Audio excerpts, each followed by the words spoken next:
Pag naglabas talaga ng trousers si Karin Suit, para talaga siyang tinahi para sa akin, B. This is medium. Lagi ako medium sa kanya. Though yung mga short niya medyo malaki ng sobrang a little bit lang naman.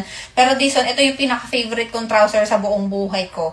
Tignan niyo yung fit niya, oh. Sobrang sakto siya sa height ko. 5'4" ako eh. Ayan, ganyan siya. Literal na, hindi naman siya sumasayad. Tapos B, hindi mo na kailangan gumamit ng padding kasi lalaki talaga yung fit mo look. As in, na-emphasize niya yung shape mo, kahit anong top bagay, sobrang nice. At ito yung pinakagusto kong part dito. Malalim yung bulsa. At yung ibang trouser, yung lalagay mo cellphone mo, nakapaganon, nakabikak kang ganyan. Ito B, hindi. Sobrang secure. Ang sarap isuksok nung kamay, para, hello, hey, what's up, man? Ito pa, hindi na kayo mahihirapang mag-zip up. Di-zipper lang siya, like, ganyan lang siya. Wala ka nang isusuk na ganyan. Papahirapan mo lang buhay mo. Pagka-ihi mo, shook, you're done. Amazing. Feeling ko that pala nag-small ako para talagang hapit na hapit yung hindi ka na humihingang ganyan. Ang ganda niya kasing mag-hug sa ano. Tapos yung pagka-high waist niya, sobrang sakto lang. Di ba may mga high waist na trouser na papuntang goiter na? Ito hindi naman. Ano lang siya, para siyang pwedeng i-mid waist. Ayan. Naka-mid ka lang yung aking top. Pwede siyang i-mid lang dito. Pwede talaga naka-high waist. O kung gusto mo ganyan, o bonjing-bonjing. Pwede naman. Pero super nice. Amazing. Favorite ko na to. Bagay siya pang casual. Bagay siya pang formal. Bagay siya pang anything you wanna be. Yes. Amazing. Karin Suit. Perfect.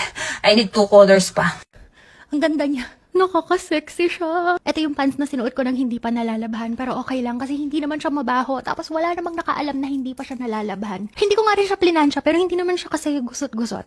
Anyway, yung size na suot ko is size medium. Tapos ang aking waistline ay 28 inches. Saktong-sakto yung fit niya. Ang ganda. Hindi siya masikip. Kaya pag 28 inches, go for size medium. Yung height ko 5'4". Ganyan siya kahaba sa akin. Ang ganda talaga ng length niya. Kunwari magsusuot kayo ng heels, no? Diba? Ang ganda. Sa akin kasi ipinares ko siya sa rubber shoes. Super comfortable. Hindi naman siya nadumihan kasi nga. Rubber shoes, medyo nakaangat ng konting ganyan. Alam mo yun, yung perfect talaga yung length niya.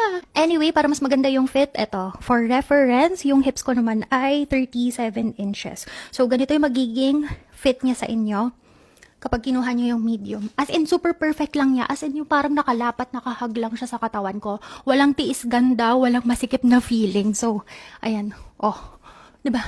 Got Molly mixed with promethazine, cause every time I wake up in the morning I got murder on my mind. AK-47s, Mac 11, Glocks and 9s, and all these pussy niggas hating, trying to knock me on my grind. But I can't let them